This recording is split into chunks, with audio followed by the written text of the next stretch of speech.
Salut à tous, nouvelle vidéo où on va comme chaque semaine analyser les marchés US d'un point de vue technique et d'un point de vue fondamental. Donc, dans un premier temps, on va aller sur le calendrier économique de la semaine pour essayer de comprendre quelles vont être les news qui vont être très impactantes pour les marchés US et quelles sont les news qui sont attendues par les investisseurs et par les traders.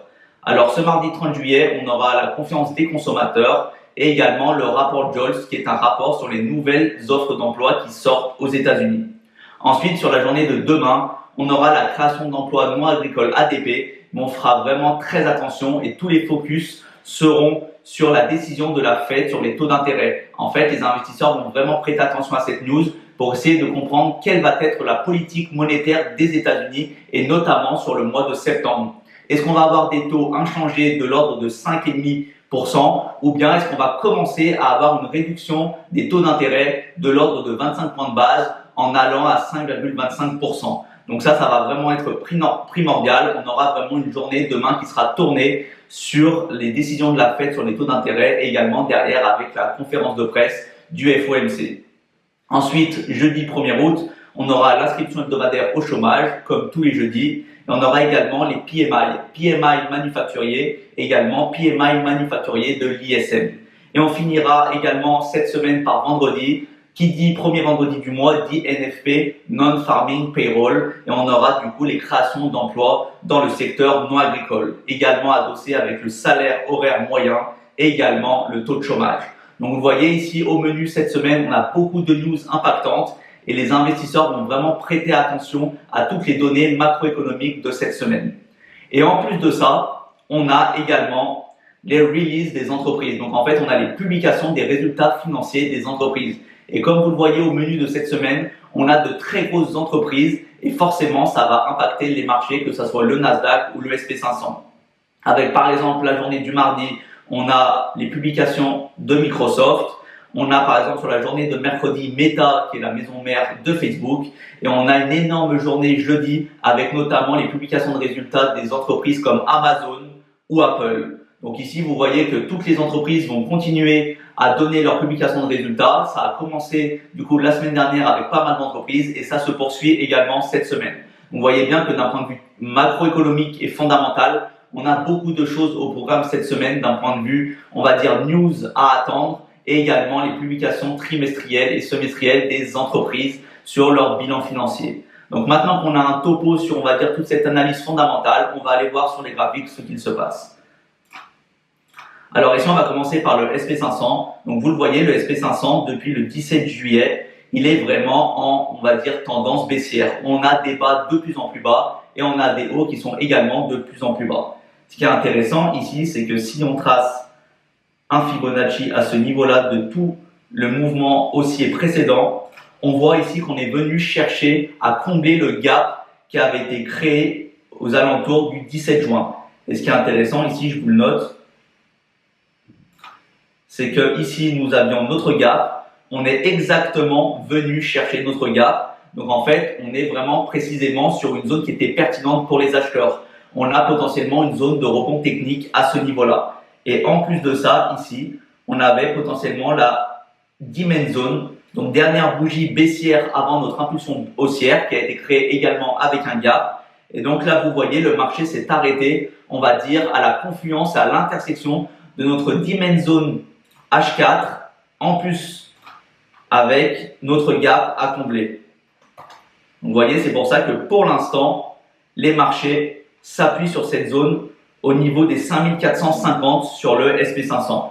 Et ce qui est intéressant également, c'est qu'on peut potentiellement avoir d'autres zones d'intervention qu'on va devoir surveiller en tant que trader si jamais le marché continue sa tendance baissière. Où là, vous le voyez, ici, on avait une phase de consolidation, une phase de range. On a eu un breakout à la hausse avec un très fort momentum haussier. Et donc là, je vais surveiller cette dernière bougie baissière avant l'impulsion haussière à ce niveau-là. Voilà, et pour moi, du coup, ça constitue également une zone très pertinente d'intervention, d'autres nouvelles demand zone H4 et qui correspond en plus au 70,5 de Fibonacci qui est l'OTE, l'Optimal Trade Entry. C'est potentiellement la zone optimale qu'on va pouvoir entrer en trade. Donc, dans un premier scénario, on peut tout à fait continuer à baisser. On peut avoir ici un rebond technique qui va pas forcément se matérialiser en moyen terme sur une tendance haussière. On va pouvoir par exemple rebondir sur cette première dimension zone avant de repartir. Ça peut être un premier scénario. Ou bien on va pouvoir aller chercher notre zone de retracement profond à ce niveau-là, par exemple, avant de repartir. Donc ça peut être également un autre scénario qu'on va garder en mémoire et qu'on va analyser ensuite si le marché du coup vient dans cette zone. Donc ça peut être un premier scénario. Et on a également plutôt un scénario également qui peut être short, donc c'est-à-dire vendeur, avec cette fois-ci une zone de supply. Ici, notre dernière bougie haussière avant notre impulsion baissière qui a breaké le précédent BOS. Donc là également, ça peut être une zone d'intervention. Notez ici.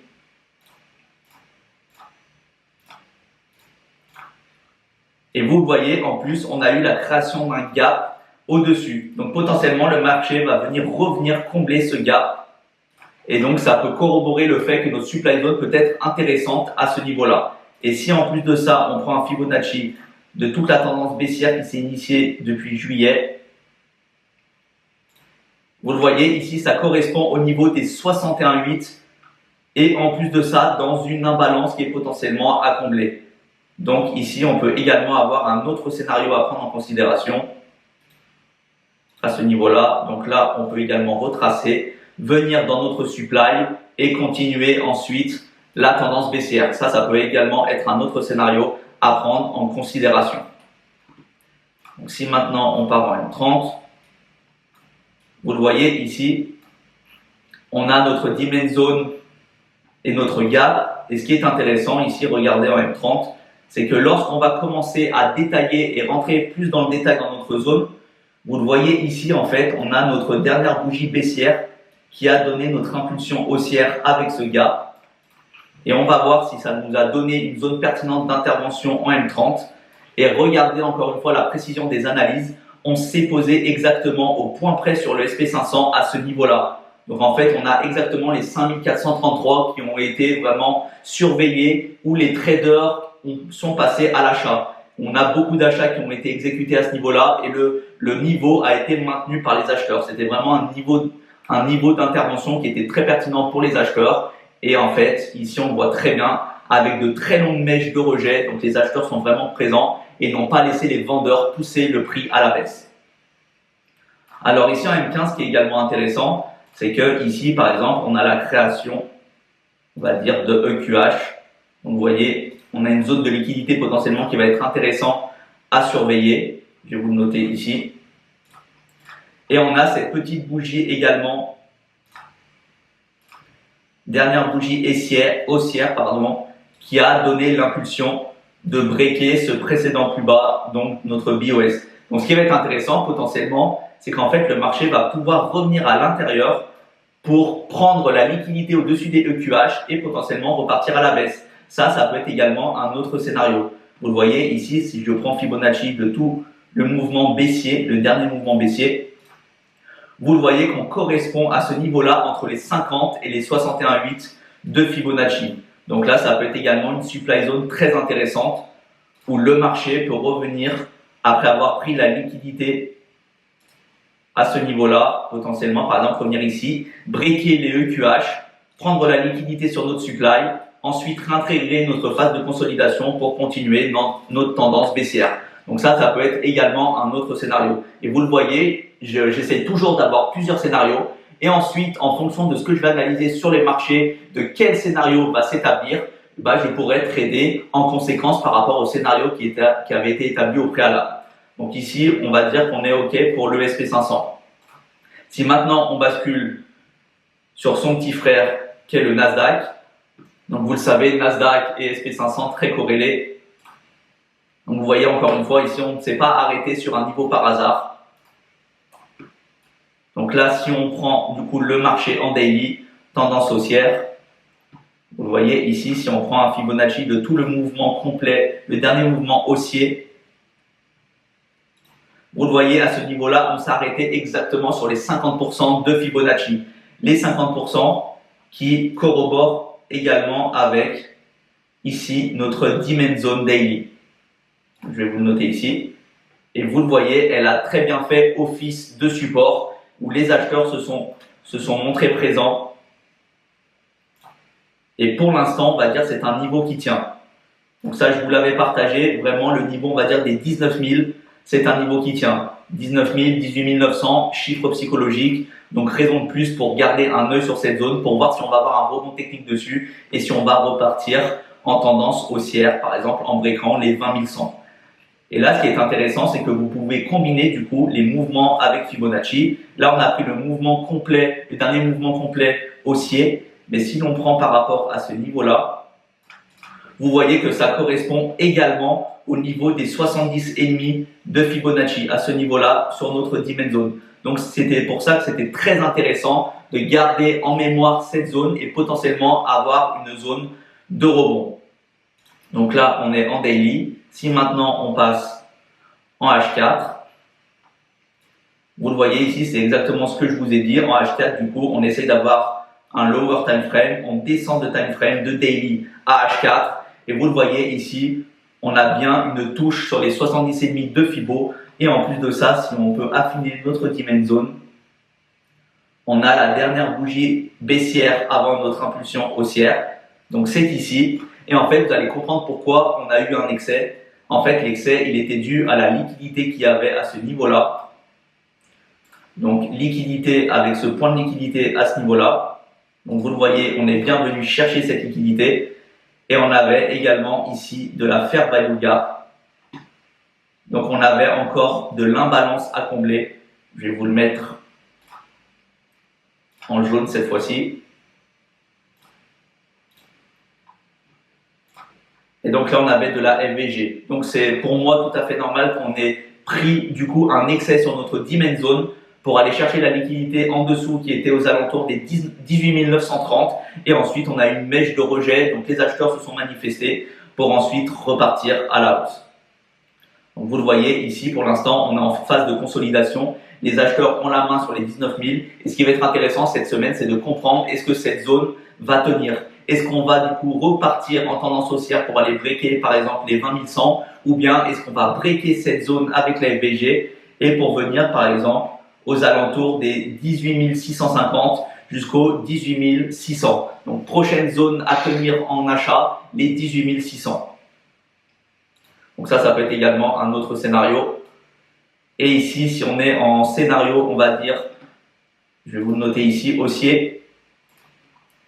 Donc là, si la zone tient, on peut tout à fait rebondir sur ce niveau et ensuite repartir avec des plus hauts de plus en plus haut. Donc ça peut être également un scénario. Et on a ici du coup un autre scénario, plutôt scénario baissier cette fois-ci, où en H4, on a ici la dernière bougie haussière avant le momentum baissier. Et vous le voyez ici, on a eu la création d'un gap. Donc, ce qui est intéressant, c'est que le gap va pouvoir potentiellement attirer le marché, c'est-à-dire que les investisseurs, les traders vont aller venir récupérer ce gap, le combler à 100% pour ensuite continuer son chemin. Donc, ce qui va être intéressant, c'est que potentiellement, on va pouvoir combler ce gap et ensuite venir sur notre supply zone avant de repartir en tendance baissière. Alors ici, je vais vous mettre. Ici, on a notre supply zone H4. Et ici, on a bien notre gap qui a été créé et qui potentiellement va être comblé. Donc maintenant, ce qui est intéressant, est-ce qu'on peut affiner ça avec un retracement de Fibonacci pour voir si ça va nous donner une zone pertinente d'intervention? Et vous le voyez, cette supply zone pour moi est valide parce qu'on a breaké aussi ici le précédent BOS avec vraiment un momentum baissier. Vous voyez la taille des bougies, pas beaucoup de mèches, donc on avait vraiment un momentum. Les vendeurs avaient vraiment la main sur ces niveaux. Et là, si en plus de ça, on prend un Fibonacci, qu'on retrace tout le mouvement baissier, qu'on laisse respirer le marché, regardez encore une fois la pertinence des analyses. On est exactement sur les 50% aux alentours des 19 934. Donc là, potentiellement, ce qui est intéressant, c'est d'attendre de voir si le marché va respirer pour ensuite venir dans cette zone de supply avant potentiellement d'avoir un nouveau short et continuer notre tendance baissière. Et là, du coup, potentiellement, on peut avoir ici rebond technique sur la zone des 19 000 on vient retracer au niveau des 19 930 ici et continuer la tendance baissière. Donc ça peut être également un autre scénario sur le Nasdaq. Et enfin, ici, on va finir avec le dernier indice US, qui est le Dow Jones. Donc le Dow Jones, vous allez voir, ne se comporte pas de la même manière. Il est très décorrélé du SP500 et du Nasdaq. Donc vous le voyez, lui, il a breaké ses précédents plus hauts. On avait une zone ici potentiellement de résistance qui a été breakée et qui fait maintenant office de support. Donc ici, on peut dire qu'on a une zone de résistance. Vous le voyez, on a eu une touche, on a eu deux touches. On l'a breaké avec un fort momentum. On est venu jusqu'au 41 650 et ensuite là, on est venu reprendre appui à l'intérieur. Et ce qui est intéressant du coup, c'est qu'avec un Fibonacci à ce niveau-là, si on prend la dernière phase de consolidation, vous le voyez qu'ici, on est exactement sur les 70,5 de Fibonacci. Donc encore une fois, on a une très belle analyse où en fait, on a des confluences qui se matérialisent et où on a des zones qui sont très pertinentes d'intervention, où potentiellement les traders vont être présents dans ce cas précis pour être à l'achat. Et donc là, on est en H4. Et si par exemple, on affine avec une demand zone, vous le voyez ici, dernière bougie baissière avant notre impulsion haussière. Et vous le voyez, on est exactement dans notre demand zone. Donc encore une fois, c'est très pertinent et c'est une zone qui est à surveiller. Donc je vais vous le noter ici en bleu pour les demands.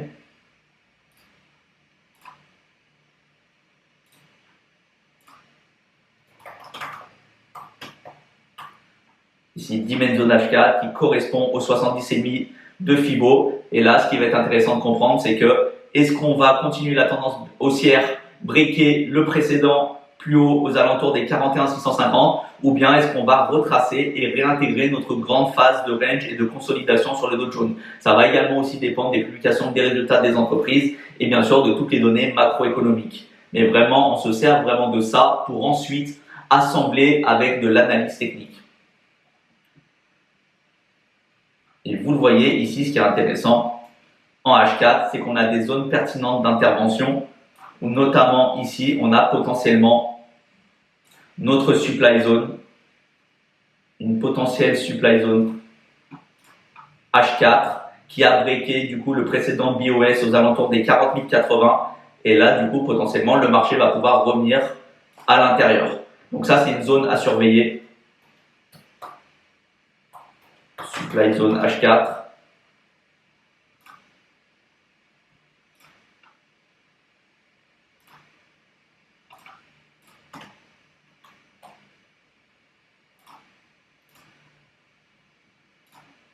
Ici, supply zone H4. Et ce qui est intéressant également, c'est ce niveau-ci. Donc en fait, on avait le dernier momentum, donc la dernière bougie haussière qui a été breakée, qui a donné notre momentum baissier. Donc ce qui est intéressant, c'est que là, on peut également affiner notre zone avec cette petite bougie baissière avant la très grosse impulsion haussière qui a breaké le précédent. Donc on est potentiellement en H4 sur du shosh, du change of character. Donc le marché va pouvoir par exemple revenir dans cette demand zone, prendre appui aux alentours des 40 300 avant de repartir en tendance haussière. Et du coup on peut avoir un scénario où en fait le marché a poussé, est venu retracer, poussé, va pouvoir revenir par exemple dans cette zone avant de repartir, pourquoi pas dans cette supply zone H4, avant de chuter. Si on est sur, on va dire, des confluences qui nous donnent un short sur ce niveau-là, ou alors si on est en tendance haussière, on a du coup le prix qui pousse, qui vient là, qui va peut-être ici ne pas pousser, et ensuite continuer la tendance haussière en breakant le précédent ATH. Donc ça peut être également un autre scénario. Donc comme toujours, scénario haussier, scénario baissier, et ensuite on verra comment va se matérialiser le marché, quelles informations il va nous donner et comment on va pouvoir trader avec des setups à haute probabilité. Et si on descend en M30 pour finir, vous le voyez ici, on a notre zone qui peut être intéressante à affiner. Donc ici, on était sur du H4, mais on peut avoir par exemple ici, du coup, notre zone, dernière bougie baissière en M30 qui a breaké le précédent plus haut. Et si en plus de ça, on corrobore avec un Fibonacci, on va essayer de voir qu'est-ce que ça va nous donner.